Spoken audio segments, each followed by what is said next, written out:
It used to be the sound of Christmas morning.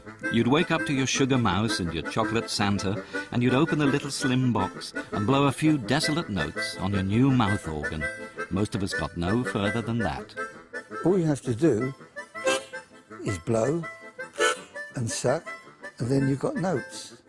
But it's what you do with it that counts. The harmonica, bringer of democracy to music making. Every home has had one, somewhere. It was the first musical instrument of the industrial age, and this is its story. This is the subject today, right? Companion of isolated men, from shepherds to astronauts, because it was the first musical instrument in space. We have an object.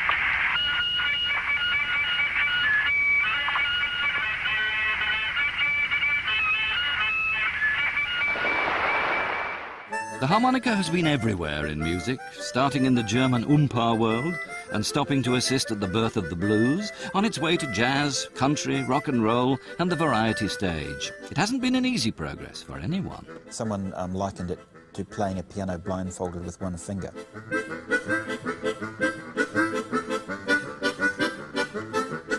And though the harmonica has found a home on the classical concert stage from time to time, it's usually been patronised as the tin sandwich or even the gob iron. The musician said, throw that toy away. Get a real instrument. The guys in my band still say, ah yes, time for a solo from the novelty instrument, I think.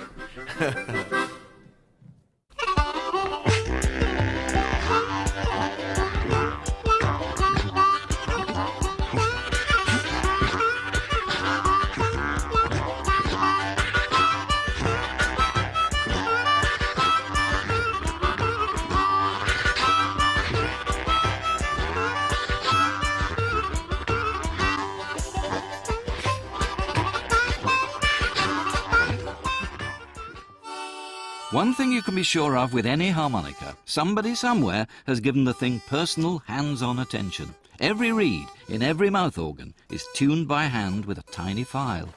The parts, though, are turned out by machines. In the case of the Seidel factory at Klingenthal in Saxony, the same machines that were used 130 years ago. Brass reeds of varying lengths are stamped out and mounted on a fixed plate. As air flows in or out of the harmonica, they vibrate to produce different musical tones.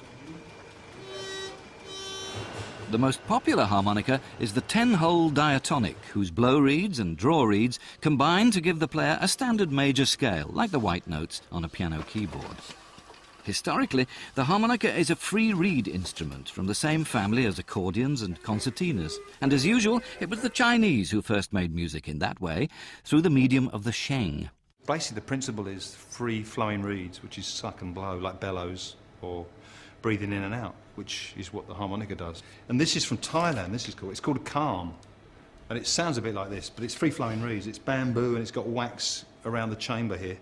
And there's holes on it to change the notes, so I can give you an idea by playing a little bit, if you like. Which you go.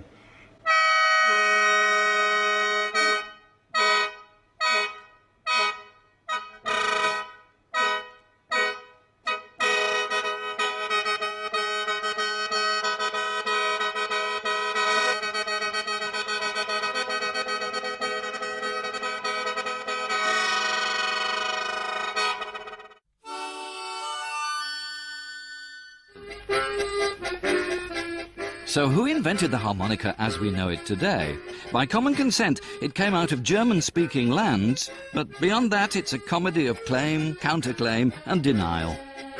We cannot answer this question. There were many inventors, many people tried to construct instruments with free reeds. In Vienna, in Paris, in London, in Thuringia, also very early in Trossingen. Nobody knows exactly who invented the harmonica, but there are many stories, and I know the name Friedrich Buschmann. One name always pops up, which is Buschmann. There's no special name, not Mr. Buschmann. Family letters from 1828 state that Friedrich Buschmann had a harmonica of his own devising, but it seems certain the instrument had been seen in Vienna at least 3 years before that. There were no factories then. It was a question of individual craftsmen, and one of the earliest artisans to make harmonicas in Germany was called Christian Messner. You know, here in the Black Forest, on the border of the Black Forest, we had a lot of clockmakers. And also in Trossingen lived clockmakers, and they used to travel to sell their clocks. And when they came back, they brought some presents for their families and so on. And one of these presents in the mid-1820s must have been a little harmonica from Vienna. And Messner noticed, oh, it's nice. He played, he repaired, and his comrades asked, oh, make me a harmonica too, I want. And he noticed it's a good business, and so he switched to the first harmonica maker in southwest Germany, maybe before Saxony and other countries, but after Vienna.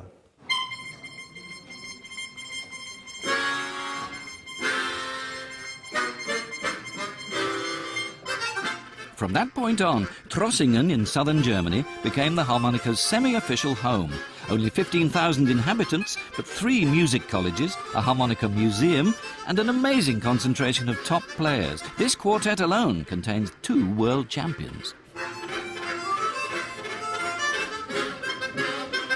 The chap on the end is product manager at the Hohner company. Hohner, the maker's name most of us think of first. Matthias Hohner, the founder, was, as the Germans say, a school comrade of Christian Messner. But to borrow the Messner family's expertise, he had to resort to espionage. One generation before Hohner, a Christian Messner started, and it was a family secret of this Messner family how to make harmonicas until the 1850s. But then a nephew of the Messners, Christian Weiss, started his own business, and he was a school comrade of Hohner. Hohner visited this school comrade Christian Weiss to get the secret how does he make the harmonica. So he like you can visit a school comrade, oh hello, say hello, and after some hours they noticed, oh, Hohner is looking, and he was kicked out. And with this kick out, the big career of Hohner started in 1856 here in the town of Trossingen, and 1 year later he officially founded his shop 150 years ago. But he had no other choice. He had to be a spy because it was family secret of Messner and Weiss. One of his strategies was to buy anybody else who was also producing harmonicas at the same time. So in Trossingen you had dozens of harmonica factories, and in the end you had 2, 3, and then nowadays you have only Hohner.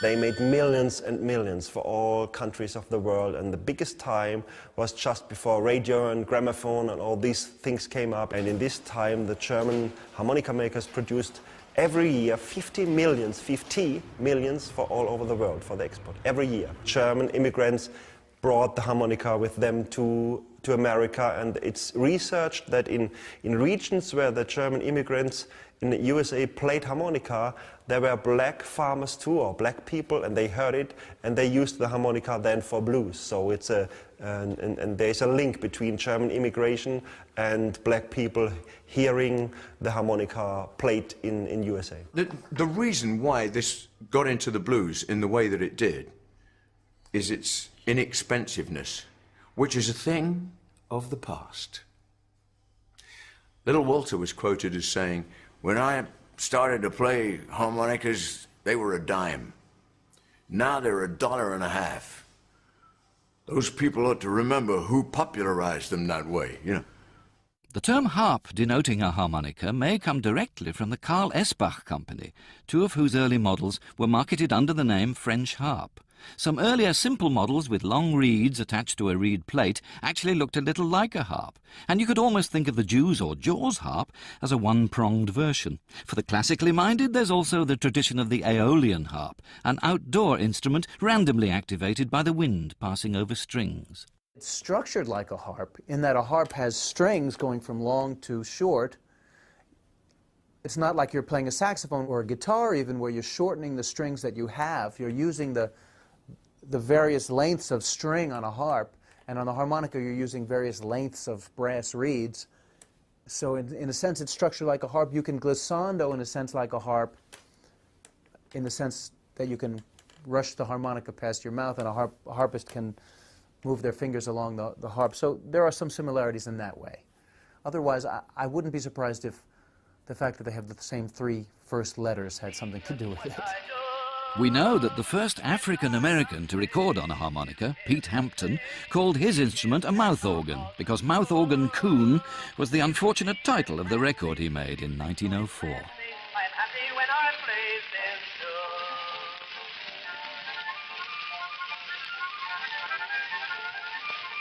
It was a couple of decades later that the mouth harp joined in with the new blues craze. For that to happen, there had to be a radical departure from the manufacturer's intentions. I think the blues gets a lot of harp players started. So most of them use this harmonica here, which is the 10-hole diatonic. And I mean, it wasn't designed for playing blues. It was designed by the Germans for. It's got basically 2 chords down the bottom end, a blow and a suck. And they're there so that you could play the melody in the middle octave out of the right-hand side of your mouth and slap your tongue off on the left-hand side to get this kind of like Bavarian pa sort of style. I'm not very good at it, but this is roughly what the Germans intended for the harmonica.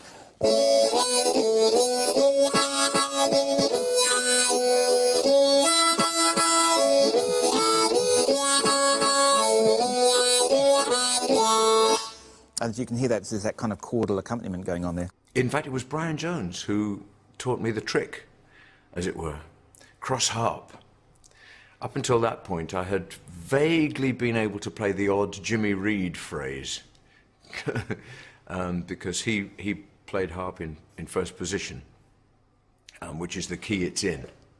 And this is why most of the time he stayed at the top end of the harp, which is where you can most easily bend the notes in first position. And so you get that kind of particular Jimmy Reed style, which all the Louisiana players copied. And that was, I couldn't even do that really, but I could have a go at it. And then Brian said, no, cross harp is what you do. You take a C harmonica and don't play it in C, play it in G.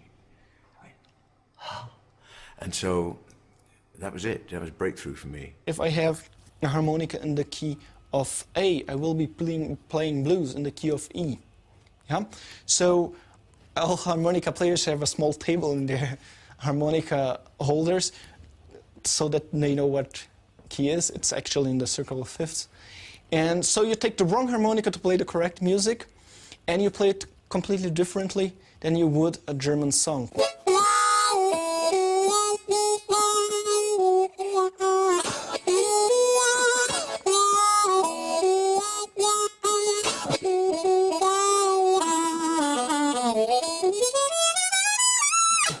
Suddenly the harmonica market was exploding, sponsored by the stars, and specialist styles of playing began to appear. In the South, one of the unlikeliest favourites in the white stronghold of the Grand Ole Opry in Nashville was the black harmonica pioneer DeFord Bailey. I mean, I can understand how he could be on the Grand Ole Opry every week, week in, week out, or at least very, very often, because it must have been amazing to people who just played Turkey in the Straw and things like that, to hear what this guy could do. It's groundbreaking, and so he therefore becomes another person who's important in the development of what came after. Joe Filisco demonstrates Bailey's hectic train sound.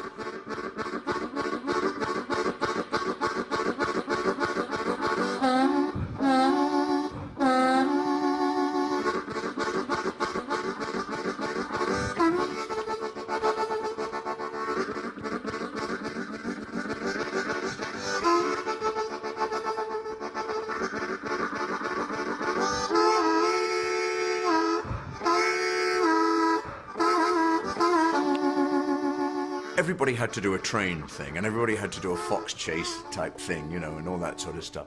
Do you know, I've never perfected one of those, although I've been playing for over 40 years.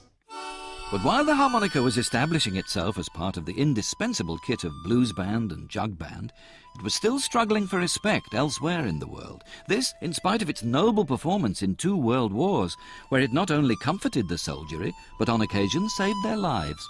Some soldiers in both world wars, there were soldiers saving or keeping their life by coincidence when the harmonica was on the right place in the uniform and the bullet or the part of a shell hit the harmonica and not the body of the soldier.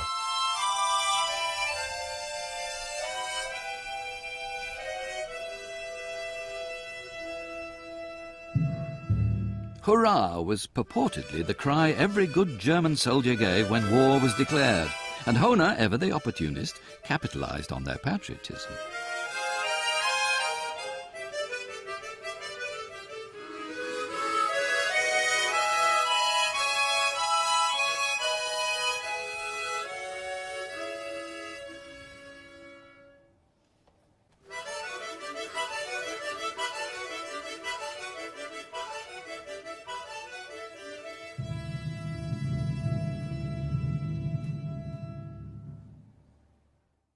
Although Hohner harmonicas remain handmade in Trossingen to this day, there was a brief wartime period when the crafty Hohnerites started up elsewhere.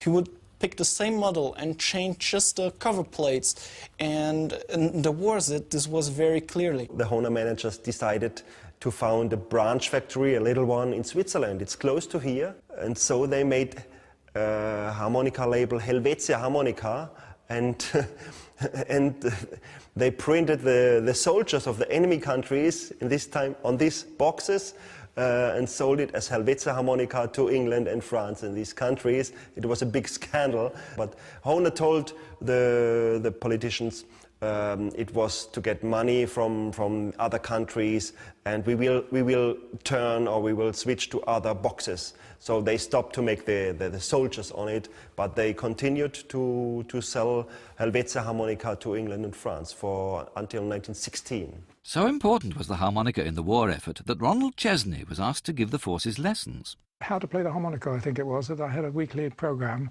I had letters from all over the world from guys who had harmonicas, and they were in the desert and they got sand in it, and how did they get it out, and all that sort of thing, you know. And I used to, yes, do a lesson on how to play the harmonica on the radio. I said, you blow in this hole, then you suck in that hole, you know. Of more debatable value was Chesney's contribution to harmonica fiction in the 1945 film They Met in the Dark, where his playing sent coded musical messages to eagerly waiting spies.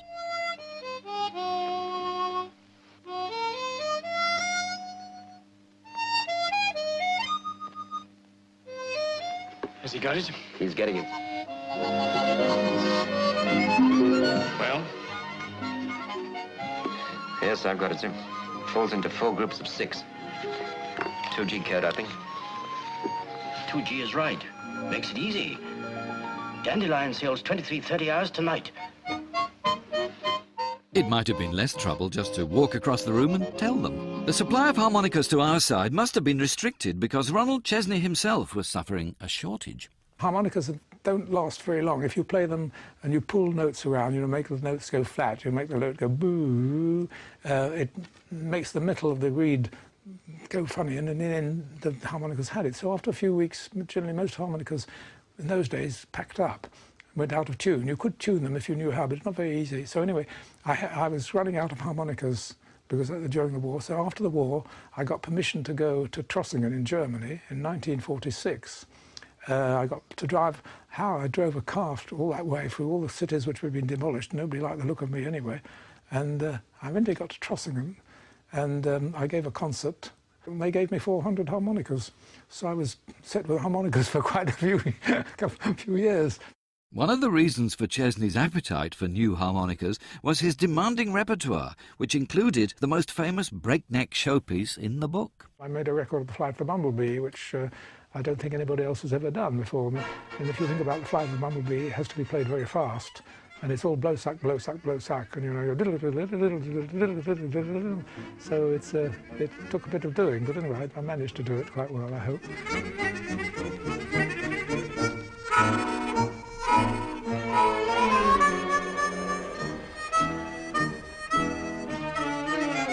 That kind of virtuosity wouldn't have been possible on the standard diatonic harp.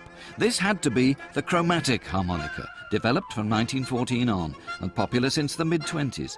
And it's here that the narrative of the harmonica splits in two. A mouth organ orchestra in Germany. Each musician has many harmonicas and changes from one to another to get the proper tones. A unique German band, but the music is American.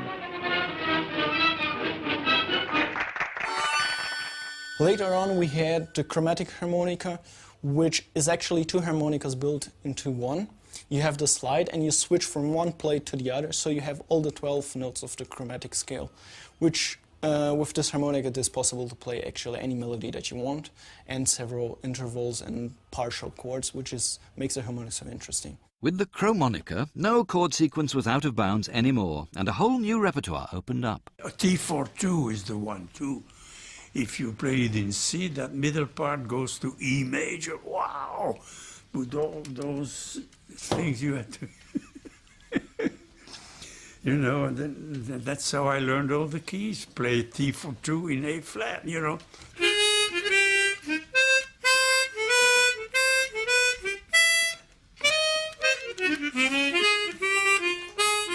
Etc., you know.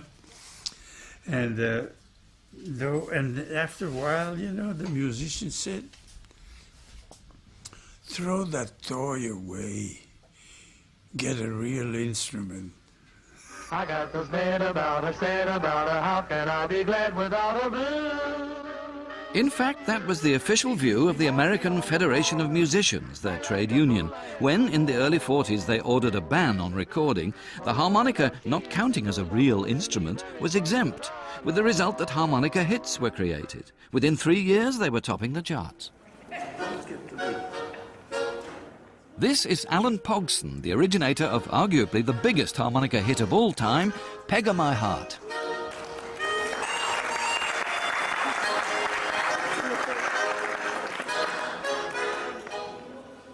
The beast he's grappling with is a chord harmonica. Pete Peterson, the arranger of the track, recalls meeting Al Fior of the original Harmonicats and seeing such a strange new contraption for the first time. And they had a harmonica club, and he showed up one time, and the night we met him, he had a chord harmonica that his uncle had made for him. His uncle was a professional musician, and his uncle had, I guess, designed or maybe actually made it out of different kinds of harmonicas, and he put them together in a rack so that he could play all these different chords. And he was very good at that. I mean, he just knocked Jerry and I's socks off because he could move around so fast. Concert music composers didn't seem to share the AFM's disdain for the harmonica. Masters as diverse as Vaughan Williams, James Moody and Malcolm Arnold came to write extended works for the instrument. Vaughan Williams's Romance for Harmonica and Orchestra was written for Larry Adler. An equation, harmonica equals Larry Adler. The 1920s have been the most exciting time for the harmonica, and Honam had big ad campaigns, especially in USA, other countries, and in USA. They made contests for young people to be city champion and champion for harmonica playing. And we know the biography of Larry Adler. He wrote it down. It was, I think, in Boston when he went to such a contest as a pupil, and he won. And so it was the start of his career. He switched to the chromonica then and played for Hollywood and all this. I heard a Larry Adler record, of course. I think it was either Caravan or Night and Day, or some of these days. Something like one of those 78s, and my phonograph is there, you can see it. And say, I'm going to buy one. I was planning to become a math teacher and was not an Einstein.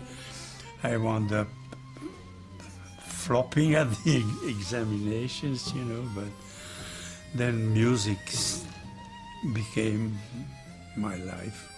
When I was 16 years old, before the war, gave me a harmonica for a birthday present, and then a record of Larry Adler. And I heard Larry, and I was so impressed that I practiced very hard. And I went to buy another harmonica in a big shop in Charing Cross Road, and they asked me to play it, and I did. Oh, they said it was so good. So I got an audition to play in a theatre. In fact, the first theatre I ever played the harmonica in was the Windmill. And I used to stand on the side of the stage when all the nude girls would come on, because I was the only one allowed to stand, because I would follow them to wake up all the guys who were sitting in the front of the theatre who'd been watching the girls. He was the first person to take the harmonica out from the, shall we say, kids' pockets and put it into the concert hall.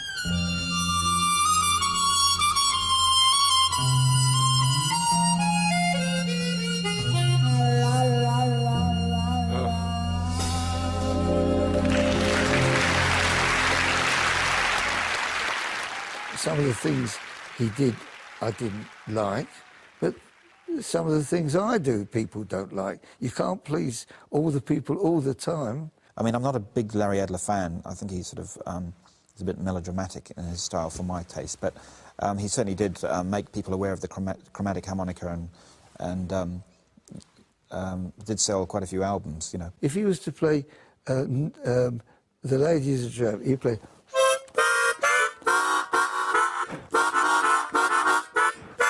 and chords like that. And in some instances, the chords, because of the nature and the engineering of the harmonica, you can't play chords. You can only play 2 or 3 chords.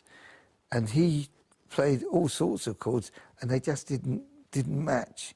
But nobody else was doing it, so consequently, who cares? He entertained the public, and that's the important thing. Larry Adler never caught the British mood better than in his theme for the 1953 film comedy Genevieve, composed at a time when he and America had fallen severely out of love. He was, unfortunately, a victim of the McCarthy witch hunts, and he had to leave America, not because he was a communist, but because he wouldn't respond to their requests for information of people who he knew who may be communists. And he said, I refuse to answer. Anyway, he was blacklisted, and he came over to England. He never went back to America. And he did a lot of work in England on films. The most prestigious one was Genevieve.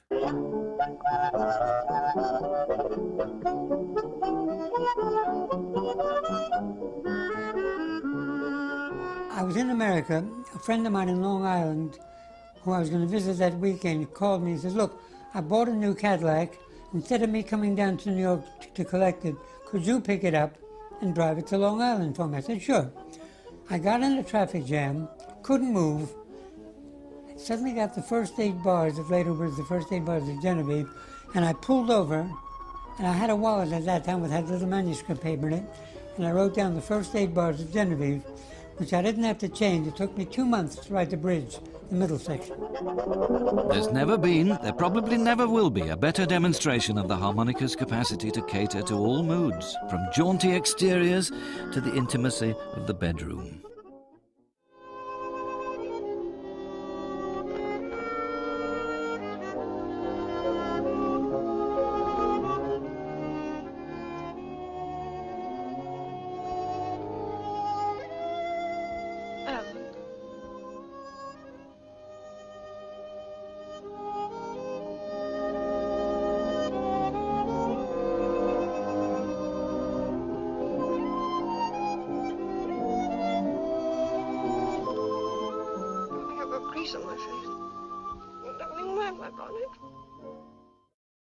When the credits came out, it didn't say music by Larry Adler.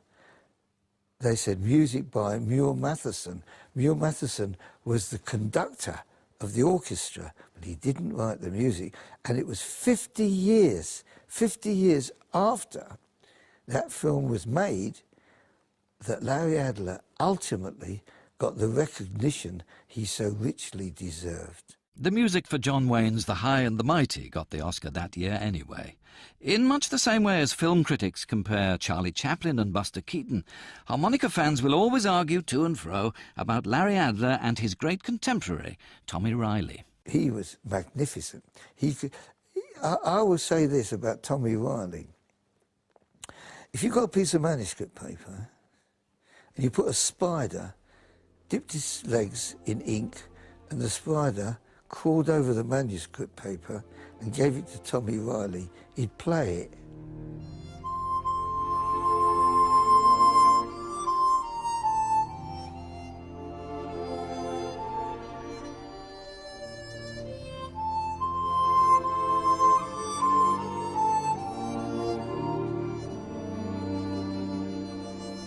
Captivating tone he had on the harmonica. Wonderful player. And he told the most amazing stories about his life. He was a violinist. He was originally a violinist, highly influenced, he said, by Jascha Heifetz. And he went to study music at the Dresden Conservatoire in Germany. And this was in the 30s, and then the war broke out. And he was immediately interned as an alien, and he couldn't play. But you know, he hadn't got a violin.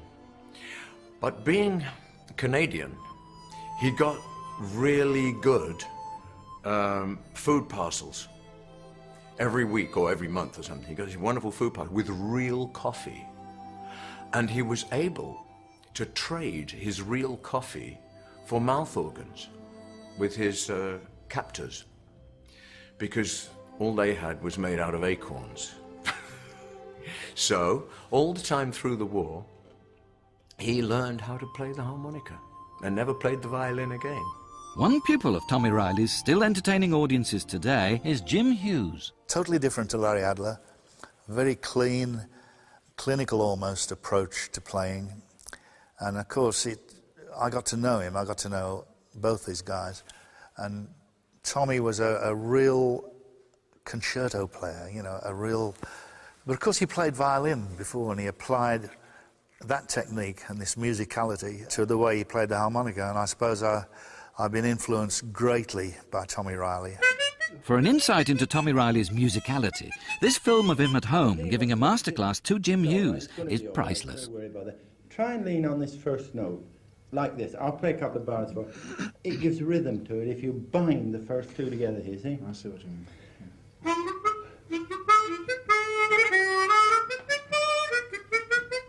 Although it's not marked as a crescendo, when you get this D sharp up here, go da da da da da D. Don't accent it as such a, not like that. You go. It's in a vibrato on as soon as you get to it. Now this one, if you go up at the natural way, it's not music, you get... And you might miss the note too, but if you go up crafty like I do, you don't get any of this, you see. I stop trilling, I move up to the F, and then play it again as an E sharp, so I get... It's a professional sound. The other one, listen. Yeah. You know, it's a sort of mouth organ sound.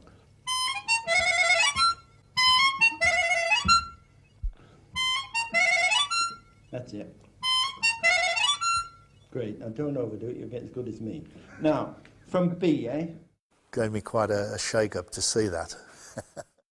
By now, there was a three-way split in the harmonica tradition between the legitimate melody players, the bluesmen, who deserve an entire series of their own, and the articulate jazz stylists, who seem to thrive in the Low Countries. Week by week in the life of BBC Radio's Goon Show, Max Geldray from Holland had his rhythm feature.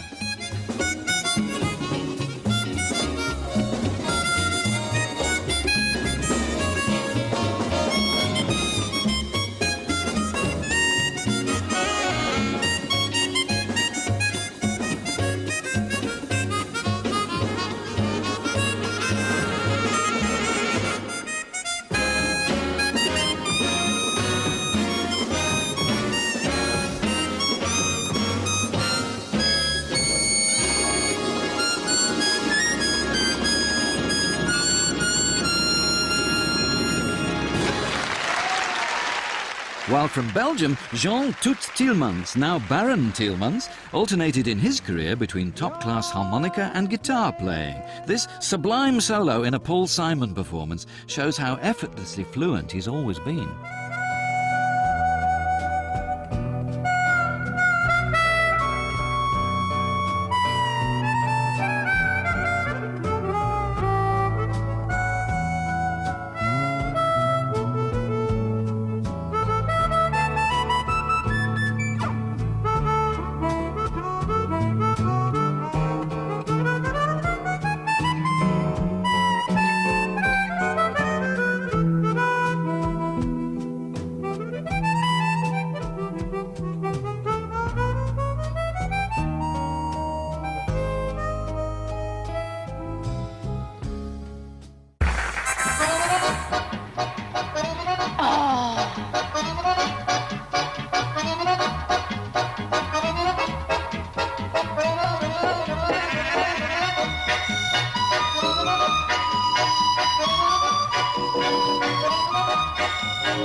The 60s were a strange time for the harmonica, good and bad.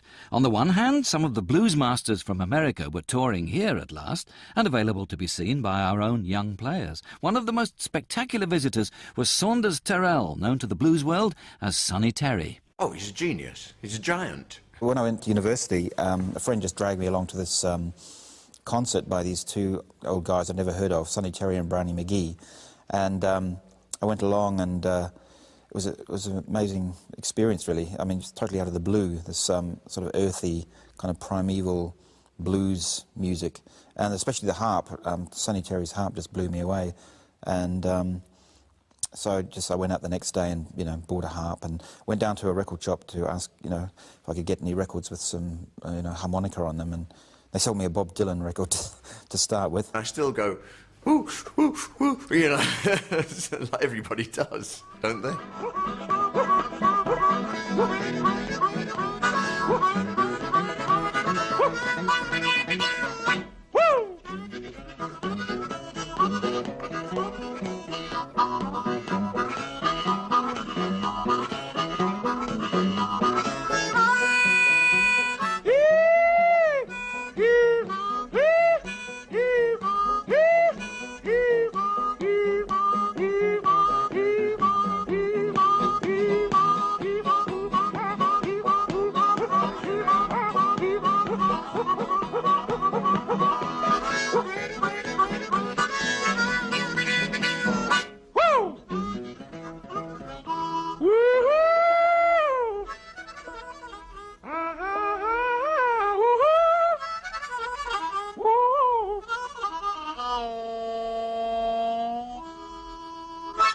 Brownie would do things like, Sonny had this kind of harmonica rack on his waistcoat, and Brownie would start a song in a key that Sonny wasn't used to. So Sonny would be fishing for his harmonica and eventually get the right harp, and then Brownie would change key. They were doing these kind of little tricks to each other the whole way. There were famous harmonica moments in homegrown pop, like the lonesome phrases on the Beatles' Love Me Do. It's probably time to stop arguing over who played them. Funnily enough, whoever plays on the Beatles' Love Me Do is ahead of the game as far as a lot of people are concerned. Now, I think they said it's John Lennon, and I don't have any reason to doubt that. Nor is there reason to anymore. We can confirm from within the Apple organisation that it was Lennon. But it's wonderful playing. If it's true, then John Lennon was better than virtually any blues player at the time. But in America, for the first time really, stylistic progress stalled and backward steps were taken. There was some dreadful playing going on in the 60s, I mean, really dismal. As harp playing goes, it's kind of rough and ready and a bit sort of sometimes discordant, and I don't mind it at all. But yeah, he's not really regarded as a great harmonica player by harmonica players, if you like. Has there ever been a good player who uses the Dylan-style neck attachment? A journalist offered the Times a piece in which, to commemorate Bob Dylan's 50th birthday, he would ask 50 different people what they would give Bob Dylan for his 50th birthday.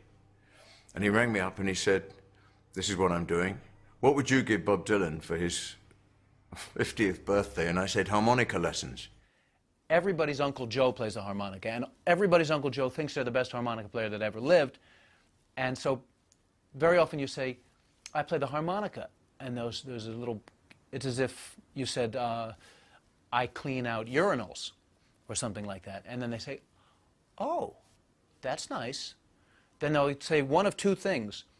My Uncle Joe played harmonica. He could play Coming Around the Mountain. He was great. Or they'll say, oh, you must like Bob Dylan. And then you say, yes, I like Bob Dylan. Asshole.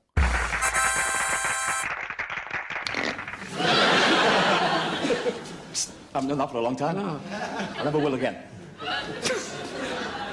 Ladies and gentlemen, it's now my pleasure to introduce you to a charming young lady, someone on... Not now, Arthur. Arthur, you're becoming a nuisance.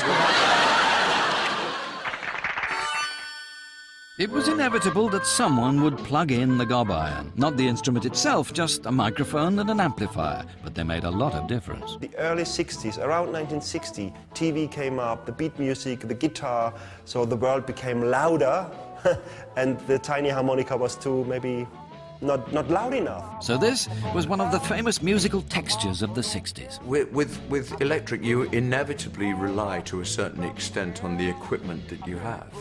There are things that you can do with acoustic that you can't really do much with electric. You have to have, for instance, enormous hands and a small microphone to do much in the way of hand vibrato when you're playing electric. There's all kinds of other things that happen. I mean, for instance, if you just sling on a bit of reverb, as little Walter often did, then notes overlap that you know, which doesn't really happen when you play acoustic. I used to go and see this band called Alexis Corner, who Charlie played with for a while, and they had a harmonica player called Cyril Davis, and I'd never seen anyone actually play the harmonica. I'd heard the records, but I didn't know actually how you made the noise, you know? I mean, it's weird, but how would I know? Because no one showed me. So then he showed me. He was a very taciturn and difficult person, and he didn't want to show me anything, and he told me to f*** off, basically. But I did manage to glean some small bits of information. And, you know, I had what microphone to use and play it through an amp and all these things.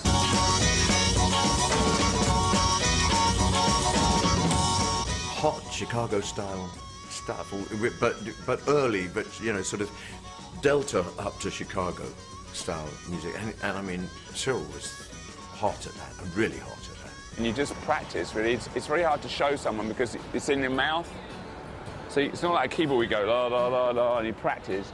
You know, I mean, you can do it with music, read music and do it, but that's not really how blues harmonica is played. Just by blowing on his high-tech mouth organ there, Rick can stir the commuters with the strings of a clarinet. Or, should he choose to do so, he could deafen them with a snare drum.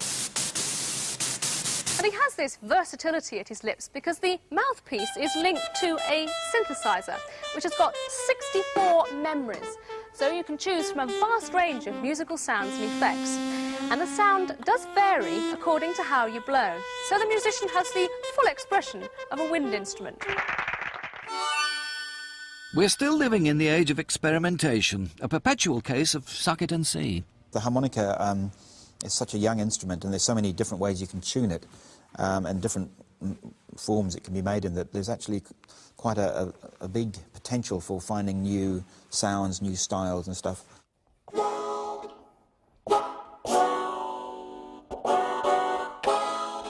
Steve de Bruin, another Belgian, has been busy multi-tracking himself. It's a kind of way of working on a solo performance on the harmonica, where I loop myself and I can put several layers of harmonicas on top, sometimes a little bit of beatbox. And it's actually trying to make a musical world that can, like a soundscape, just with a couple of harmonicas, which sound like a whole orchestra. That's what I'm trying to do.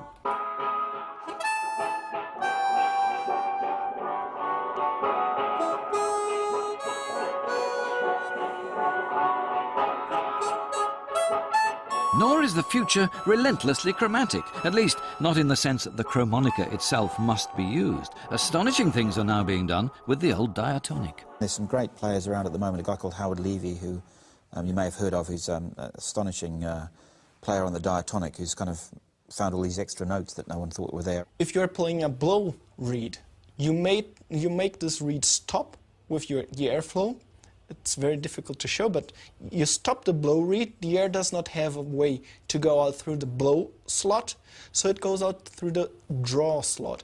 So the draw reed starts vibrating while blowing, and this makes a new note pop out. It really pops out.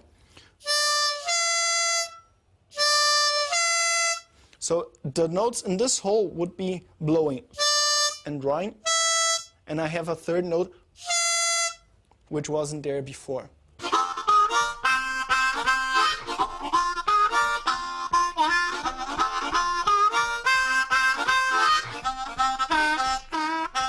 Now, you notice when I came to that bit of the tune, I went down. Because I can't go semitone above that, because it's not there. If I could do overblows, I could do that note. And this 8-year-old kid said to me, when you played Work Song, I said, yes. He said, did you play the tune exactly right? I said, I played the tune exactly right, including the correct flattened fifths, which the composer wrote. He said, you went down an octave at one point. I said, yes, just for one phrase. He said, can't you do overblows?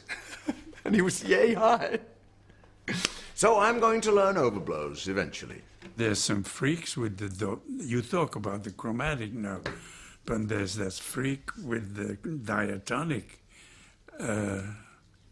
Levy. Howard Levy, he plays all the tunes with the diatonic harmonica. He's so talented, he didn't use the slider. He didn't need it. You hear him and you think, you can't believe your ears. You want to show too much. Here is Howard Levy, and at last a version of Amazing Grace that has Amazing Grace notes in it.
It started about 20 years ago to discover how the harmonica really works. And we have a whole new way of playing the harmonica, and this is kind of a trend that started about 20 years ago with Howard Levy. We, as a manufacturer, we have to, go along with this development. And so now, at this point, we understand how the harmonica really works, we really understand what things can be done to make a better instrument out of it. And the players themselves feel the same obligation. Brendan Power keeps reinventing the harmonica as he goes along. The chromatic's got this kind of a reputation for being a little bit more straight than the diatonic. I mean, people like Stevie Wonder play the chromatic and make it sound really sexy, but it can, you know, intrinsically the way it's made or the way it comes from the shops, you can't bend as many notes on it. Little Stevie Wonder, as he was then, was one of the first in pop to make a wholehearted feature of the harmonica.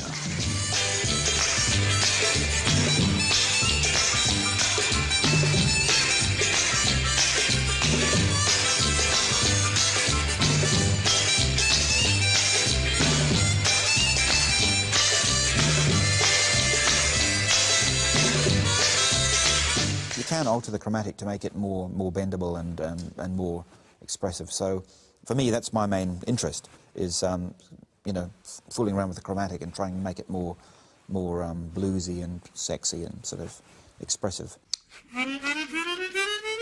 That's with this, right? But without this.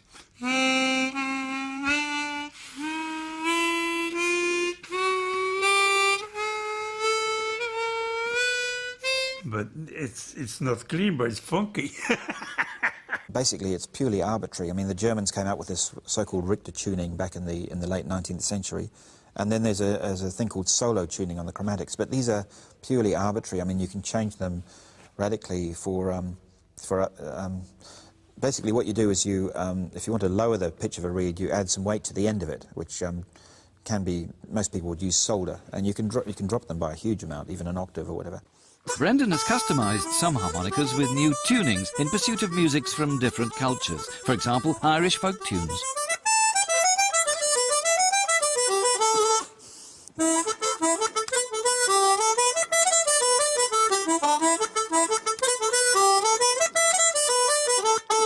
So that's sort of, yeah, altered for Irish music. Or you can play Bulgarian music on them, or sort of Arabic sounds.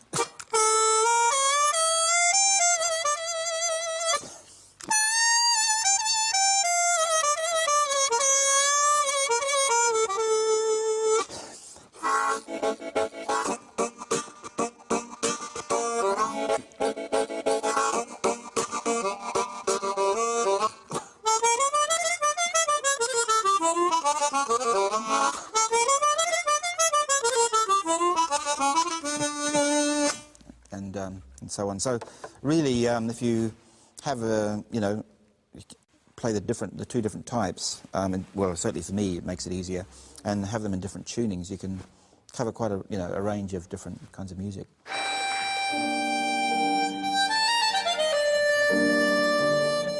And all the time, the grand old central tradition continues. Jim Hughes was taught by Tommy Riley, and young Philippe Achille is a pupil of Jim's. You've gone further than any pupil that I've ever had. And I mean, to get into the Young Musician of the Year is something. To win the Open World Championships is something else again. And he's just 18. And I hadn't even begun to play the harmonica when I was 18.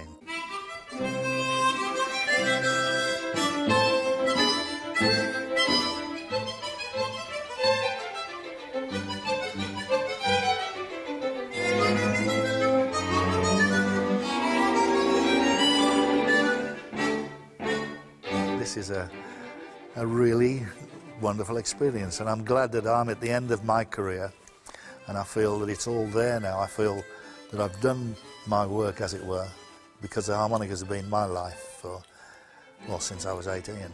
If I can make people happy through my music, then that's what I'm going to do. I mean, I don't quite see it. I mean, I do realise this kind of weird, kind of like responsibility thing going on, like, you know, with great power becomes great responsibility or something. But I'm just a musician. I'm just a guy who likes playing music, and I'm just going to continue doing it for as long as God lets me. Well, he's a little genius, I think. And there's the future of the harmonica, right there. Yeah. In fact, the harmonica is still uniting generations and styles all over the world. The legendary Tuesday afternoon sessions in New York City, featuring the likes of Charlie Layton and William Gallison, have never been filmed before.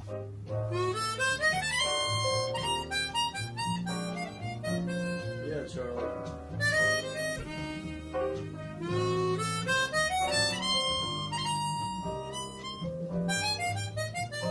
I was playing on 57th Street with a guitarist for a few years after I got out of college, where I made my living playing music on the street. And that's where I actually became a decent harmonica player, just by playing 8-10 hours a day. And one day, this very handsome gentleman walked up and said, "You sound good." I said, "Thank you." And that was Charlie Layden. And he said, "We get together on Tuesdays, you should come by." Somehow or other, three of us decided that it might be a good idea to meet one day a week and try and jam, see if we couldn't jam and play, right? And that's exactly what we did. And that's close to 30 years ago, I guess, right now.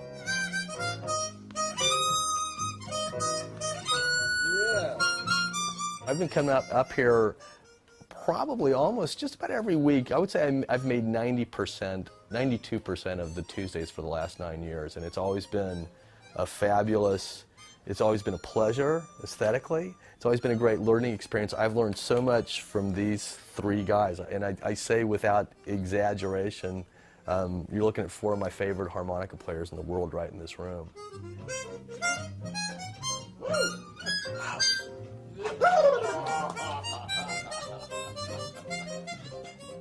It's been invaluable for the art form of harmonica to have guys like this pioneering it, and then sharing the knowledge is something that you don't get on all instruments. Harmonica players, because we haven't had the books and the schools, so we share with each other, which a lot of other instrumentalists don't do, and we learn quite a bit from doing that. Gregoire Moret and Stanley Harper and Blackie Schachter, all the top harmonicas, the Scrow brothers, they are all here for one time or another to come to the Tuesday jams. So this has become an institution.